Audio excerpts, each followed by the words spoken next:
have the latest on an alleged scam by a current WWE superstar, and has the next tribal chief been revealed? But first, Tony Khan has given his thoughts on the hostile reaction to CM Punk. This past weekend at Forbidden Door, CM Punk would wrestle his first singles match since his AEW return when he took on Satoshi Kojima in the Owen Hart Cup first round. Throughout the match, Punk would receive heavy boos from a large portion of the Toronto crowd, something the straight-edge superstar played up to throughout. Speaking on Busted Open Radio this week, AEW president Tony Khan would give his thoughts on the reception, revealing that he isn't surprised given the recent backstage events leading up to the show, this seemingly in reference to Brawl Out, which also involved Canadian Kenny Omega, and he would say, "I wasn't surprised about that at all, given that we were in Canada and given some of the things that had happened in the lead up to the show, and in particular since the last time he wrestled. So I think as we go on the road, we are going to get a lot of great responses, but just like a sports team, it depends on where you're at." It's certainly going to be interesting to monitor the reaction Punk receives in different cities and towns, and so far Chicago and Toronto have sat on completely different sides of the spectrum, with these very much being home and away fixtures for the Second City Saints. And before we continue, let's get into the question of the day, and today we're going to be asking, who do you think, not want, but think will be the one to dethrone MJF for the AEW World Championship? Personally, I think it will be Wardlow, who obviously has a long history with the champion, although he'll definitely need heating up again between now and then in order for it to make sense. Be sure to let me know your answer in the comments down below, and also give me some suggestions for future questions of the day, and I'll choose one for the next video with a shout out to whoever made the comment. Oh, and be sure to head over to the gaming channel, where I recently uploaded the first episode of my CM Punk playthrough of Road to Elite on AEW Fight Forever, as YouTube have decided to stop recommending videos of the gaming channel to people, so yeah, head over there and check that out if you're interested.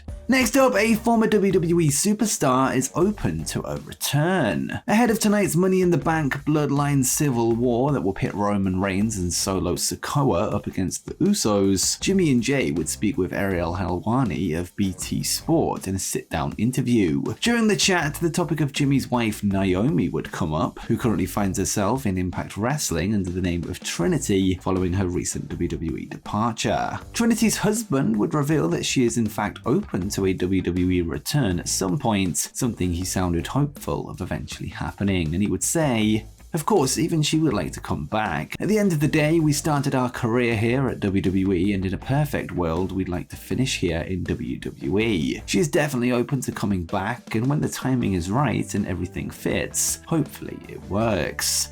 For now, however, Trinity will soon find herself competing for the Impact Knockouts Championship at the upcoming Slammiversary pay-per-view on July 15th, where she meets current champion Deonna Purrazzo in singles action. And next up, the way we view wrestling ratings is about to change. This week, Showbuzz Daily, the industry leader in television ratings breakdowns, would announce that they will soon be shutting down their site. They would release a statement revealing that due to continual migration of audiences from linear television to streaming, they no longer have reliable information to provide, and they would write, "Sadly, we have to announce that after this week, we will no longer be able to provide TV ratings to readers, and thus that Showbuzz Daily will be effectively ending its operations. To be clear, unlike other interruptions that we've had, this isn't due to a technical issue that can be fixed. It's also not related to revenue or lack thereof. Without going into details, we're simply not going to be in a position to continue providing data. The balance of home viewing, for better or worse, has swung towards streaming, and the proprietors of those companies have chosen to be opaque with their information, providing data that's incomplete and unverified when it's available at all. That very lack of transparency is one of the key issues in the ongoing Writers Guild strike. Meanwhile, scrutiny of linear numbers is becoming a preoccupation akin to documenting angels on the head of a pin."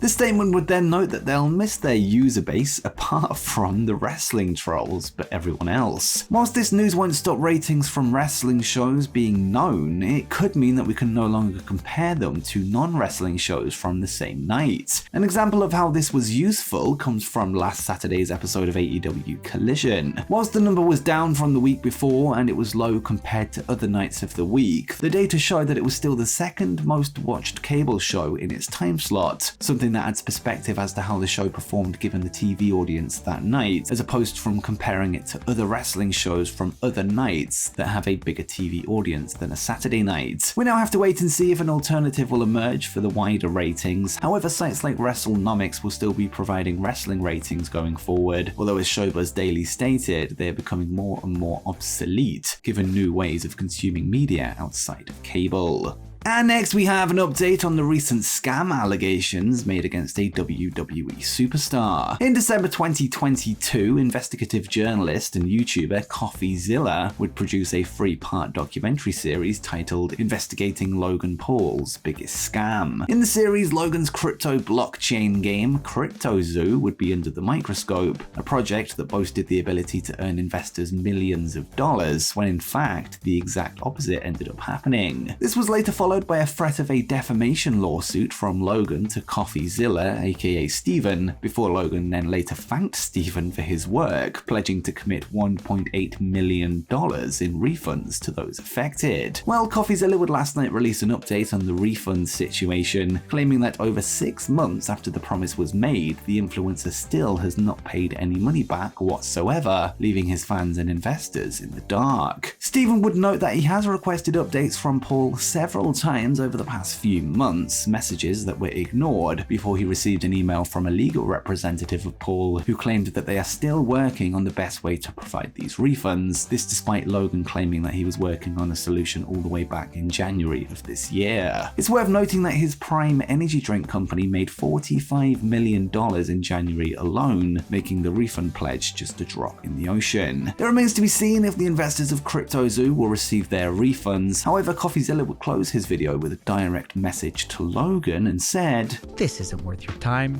Getting publicly flogged like this every 6 months? What are we gonna be doing this in a year? No, it's not worth your time. It's barely worth my time. Just please pay the people back what you owe, give them a real timeline, a real plan, and then we can all go back to pretending you've changed."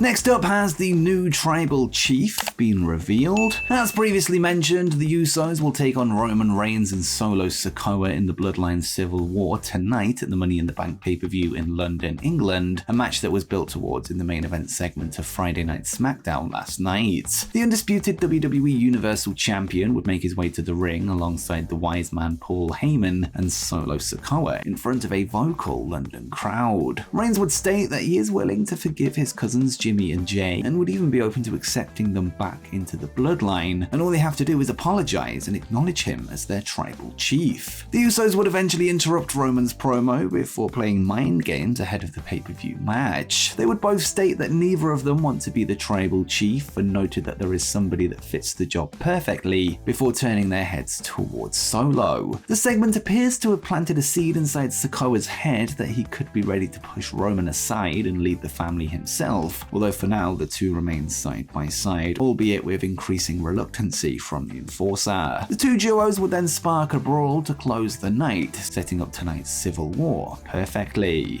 And before you go, make sure you check out my CM Punk playthrough of AEW Fight Forever's Road to Elite Career Mode.